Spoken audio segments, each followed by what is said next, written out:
Hello, true believers. This is Doc Hogg, and welcome to episode 34 of Comics and Variety. If you enjoy this channel, please do subscribe. Hit the notification bell to be notified about new videos. And for the sake of YouTube's search algorithm, please do hit the like button. If you wish to contact me, my email is dhog70@gmail.com. I'm also available on Twitter. My Twitter handle is @doc_hog.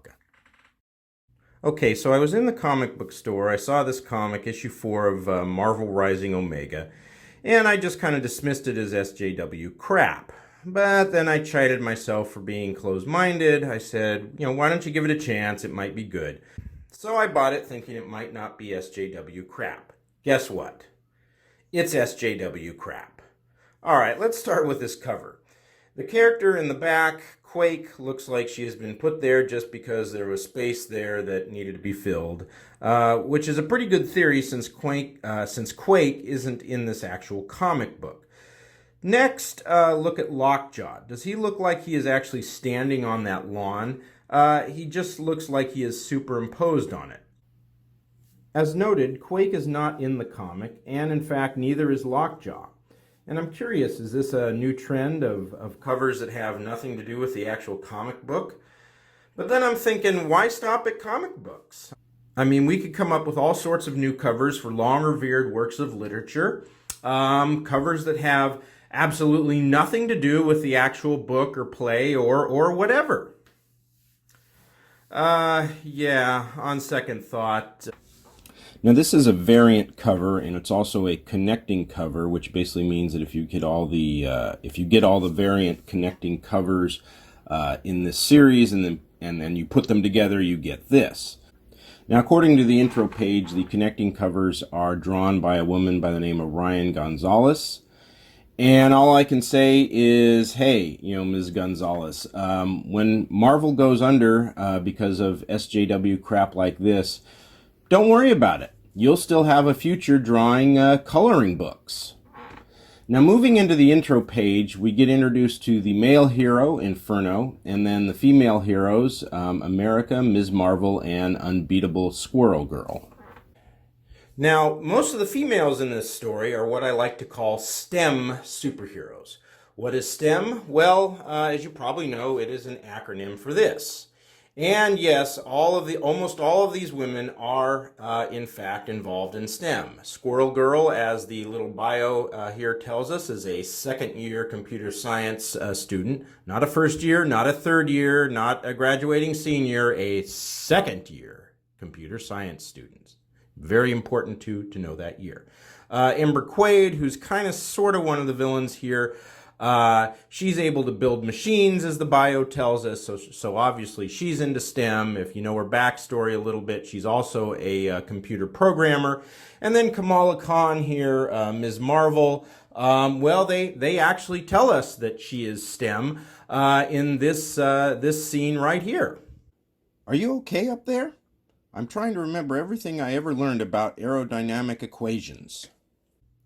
And that's very realistic dialogue, of course, because that's what people naturally talk about, or at least it's realistic dialogue when you're in a crisis situation. When a crisis occurs, one of the first things people talk about are the courses they've had in aerodynamics. Now, why do all these female superheroes have to be STEM superheroes? Well, it's that there are not enough women in STEM fields. And why? Well, because patriarchy. You see, men don't want women in those fields. So there are no role models for girls in those fields. And of course, it has been proven with rigorous scientific research that one can never succeed at anything unless she has a role model. And this comic book is going to remedy that. Ms. Marvel, Ember Quaid, Unbeatable Squirrel Girl, they are all STEM role models for girls. Okay, so in this comic, Ember Quaid has been manipulated by a villain called Arcade into creating a terror trap that is, well, like a life-sized arcade game, and Inferno, Unbeatable Squirrel Girl, Ms. Marvel, and America are trapped inside it. Now, one thing that is interesting about this comic is that in just about every case, the enemies hesitate before attacking. For example, here they are surrounded by these big menacing bird creatures, but the birds give our heroes enough time for some snappy patter and also give them a wide enough berth to make a successful run for it. Then they run into a giant robot, and the robot says, "Non-mutant powered individuals detected. Applying countermeasures." But apparently it takes a long time to apply those countermeasures because, again, the heroes have lots of time for snappy patter. The same here with these little dragon creatures which can breathe fire. Yes, they can breathe fire and have the heroes surrounded. Hey, if you can breathe fire and you have your prey surrounded, here's a suggestion for you.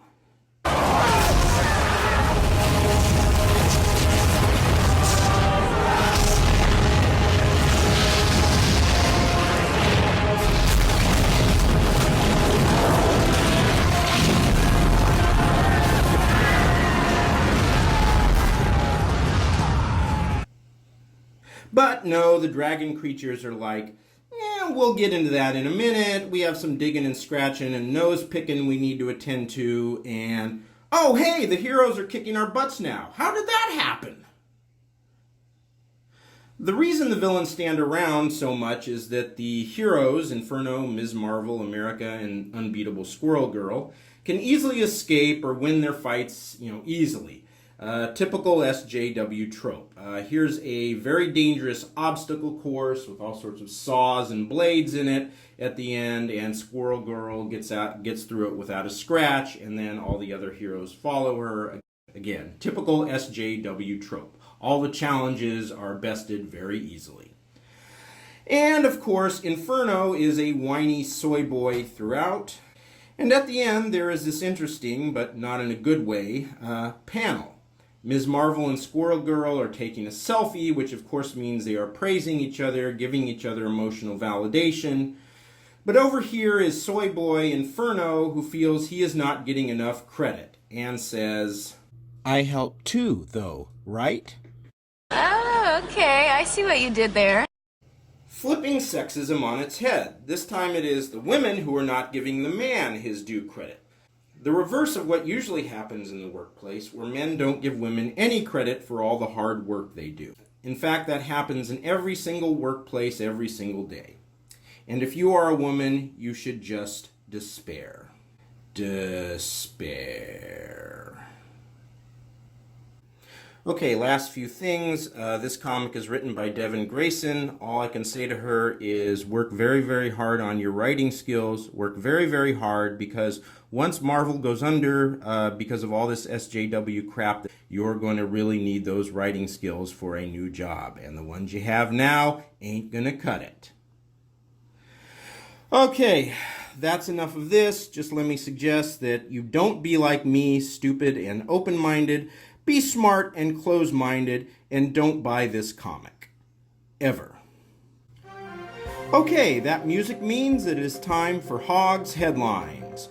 All the news that Doc Hogg wants to report on. Dateline, I'll bet they're glad they didn't order the brownies.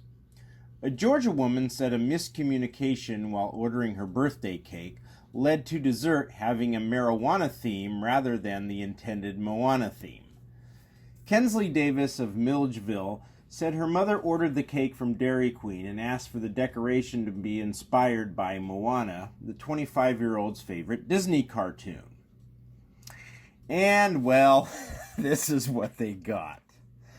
Boy, that's some fine decoration there, isn't it? I particularly like the My Little Pony smoking a joint with red eyes.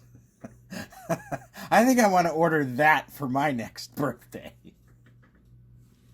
Davis told WMAZ-TV, quote, "I think they thought that she said marijuana because we are from South Georgia and kind of have an accent." Yeah, I can kind of see that. "Hello, Dairy Queen. I'd like to order a Moana cake." Gotta love it. Dateline, what's in your milkshake? Our favorite Marxist gay wonk, Carlos Maza, last seen crying about all those mean things that Steven Crowder has said about him, shows his ability to spin. As you know, last weekend at a protest in Portland, conservative journalist Andy Ngo was beaten up by Antifa thugs.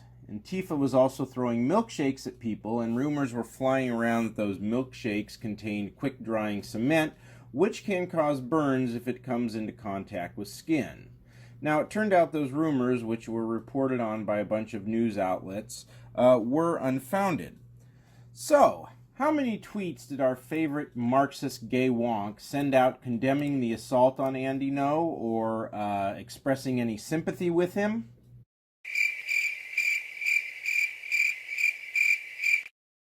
And how many tweets did Maza send out complaining about the fake milkshake cement story? But hey, what do you expect? We know that Carlos Maza has an affinity for milkshakes. Oh wait, I stand corrected. Maza did mention Andy Ngo. He retweeted one story from the Huffington Post blaming the Proud Boys for the assault on Ngo, and another from Mother Jones that used a photo of Ngo in a story complaining about the, wait for it, false milkshake rumors. Also, Maza also retweeted his Vox video called the Antifa Trap. I'm not going to waste my breath on that. It just has to be seen to be believed. And when you're done with that, you'll need the antidote, which is a video by Steven Crowder debunking it. I'll provide links to both in the description below. Ah, yes, Carlos Maza, you are a piece of work. Well, that's all for now. Have a very nice day. Despair.